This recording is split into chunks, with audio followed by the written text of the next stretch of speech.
Scissor எடுக்கிறாங்க பாருங்க இந்த இடம். அங்கதான் சிசருக்கான இடம். ஆமா சார். ஏன்னா அதாவது அங்க இருந்தாதான். இப்போ அவங்க சிசர் எடுக்கிறாங்கன்னு நான் எப்படி கண்டுபிடிச்சேன் சொல்லுங்க? ஆமா, எப்படி கண்டுபிடிச்சீங்க? அந்த பொசிஷன்ல எனிபடி கேன் கெஸ். சவுண்டா? Yes, okay. சவுண்ட் தான். Sound is all about, okay, nothing else.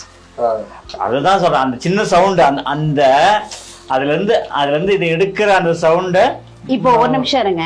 Scissor sound ஒரு பக்கம் சார். இப்ப காஃபி போடும்போது, டீ போடும்போதெல்லாம் இந்த பொங்குறது கரெக்டா ஆஃப் பண்ணலன்னா ப்ராப்ளம் ஆயிடுது சார். இந்த பொங்குற சவுண்ட் வரும் பாத்தீங்களா, இது பக்கத்துல நின்னுதான் பெரும்பாலும் நாங்க பண்ணுவோம். வருது பாருங்க, அது அப்படியே அந்த சவுண்ட் வரும்போது இது எடுத்துடணும் நம்ம கரெக்டா, இல்லன்னா அது பொங்கி வழிஞ்சு அந்த மாதிரி எல்லாம்.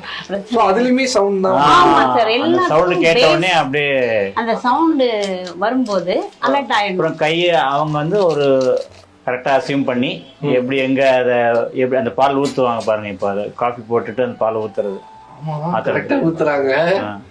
எல்லாமே ஃபிங்கர் டிப்ல வச்சிருக்கீங்க. இல்ல சார், இது வேற வழியே இல்ல, சக்கரை போடணும். சவுண்ட் வந்து நிறைய மைன்யூட்டா வாட்ச் பண்ணுவோம் எல்லா சவுண்டையும். ஈவன் ஸ்மெல் கூட மேட்டர்ஸ்.